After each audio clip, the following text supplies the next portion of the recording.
Hello friends, இன்றைக்கி simply cook with மீல நம்ம என்ன ரெசிபி பார்க்க போகிறோம் அப்படின்னா, சிம்பிளான ஒரு காடை கிரேவி தான் பார்க்க போகிறோம். வாங்க எப்படி செய்கிறதுன்னு பார்க்கலாம். காடை வந்து இன்றைக்கி 4 காடை நாங்கள் வாங்கியிருக்கோம். அதை வந்து சிக்கனை க்ளீன் பண்ணுற மாதிரியே நல்லா மஞ்சத்தூள், உப்பு எல்லாமே போட்டு நல்லா கழுவி எடுத்துக்கலாம். அடுத்து வந்து நான் அரைக்கிறதுக்காக 2, 3 வெங்காயம், 2, 3 தக்காளி எல்லாத்தையுமே வந்து மிக்ஸி ஜாரில் சேர்த்துருக்கேன். அதை வந்து நைஸாக அரைச்சி எடுத்துக்கலாம். வெங்காயம் தக்காளியை அரைச்சி செய்யும்போது கிரேவி நல்லாவே வந்து திக்னஸாக வரும். இப்போ 2 வெங்காயம் வந்து பொடியாக அரிஞ்சு வச்சுருக்கேன். இப்போது ஒரு கடாயில் தேவையான அளவுக்கு எண்ணெய் சேர்த்துட்டு சிக்கன் கிரேவிக்கு நம்ம எப்படி தாளிப்போமோ அதே மாதிரி பட்டை, கிராம்பு, ஏலக்காய் எல்லாமே சேர்த்து தாளிச்சிக்கலாம். அடுத்து வந்து நம்ம நறுக்கி வச்சுருக்கிற வெங்காயத்தையும் சேர்த்து நல்லா வதக்கிக்கலாம். காடையும் வந்து டேஸ்ட்டில் சிக்கன் மாதிரியே தான் இருக்கும். ஆனால் வந்து சிக்கனில் நிறையா சதை இருக்கும். இதில் வந்து அவ்வளோ சதை இருக்காது. எலும்பு தான் ரொம்ப அதிகமாக இருக்கும். இப்போ இது கூடவே இஞ்சி பூண்டு பேஸ்ட் சேர்த்து நல்லா வதக்கிக்கலாம். இஞ்சி பூண்டு பேஸ்ட்டோட பச்சை வாசனைலாம் நல்லா போக வதக்கிக்கலாம். அடுத்து வந்து நான் 1 ஸ்பூன் மஞ்சத்தூள், 1 ஸ்பூன் தனி மிளகாத்தூள் எடுத்து வச்சுருக்கேன். அதையும் சேர்த்து இது கூடவே நல்லா வதக்கிக்கலாம். இப்போ தேவையான அளவுக்கு உப்பு சேர்த்து வதக்கிக்கலாம்.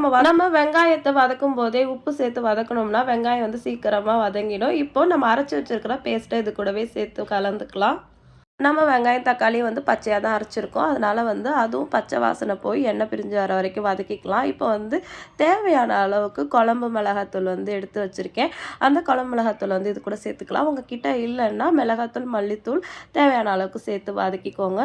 இப்போ எல்லாமே சேர்ந்து நல்லா வதங்கி வந்துடுச்சு. இந்த ஸ்டேஜில் வந்து நம்ம எடுத்து வச்சுருக்கிற காடையை வந்து இது கூடவே சேர்த்துக்கலாம். எல்லா காடையும் வந்து இது கூட சேர்ந்து நல்லா கலந்து விட்டுடலாம்.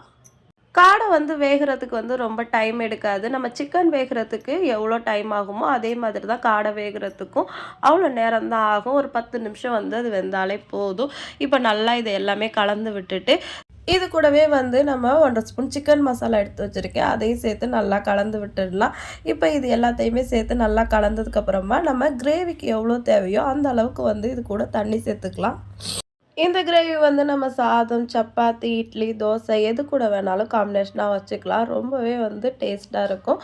இப்போ தேவையான அளவுக்கு தண்ணி ஊற்றிட்டு இப்போ அது கூடவே வந்து கொஞ்சமாக கொத்தமல்லி இலையை எடுத்து வச்சுருக்கேன். இப்போ அந்த கொத்தமல்லி இலையை இது கூடவே சேர்த்துடலாம். இவை எல்லாத்தையுமே நல்லா கலந்து விட்டுட்டு ஒரு மூடி போட்டு ஒரு 10லேருந்து 15 நிமிஷம் வந்து வேக வச்சு எடுத்துக்கலாம்.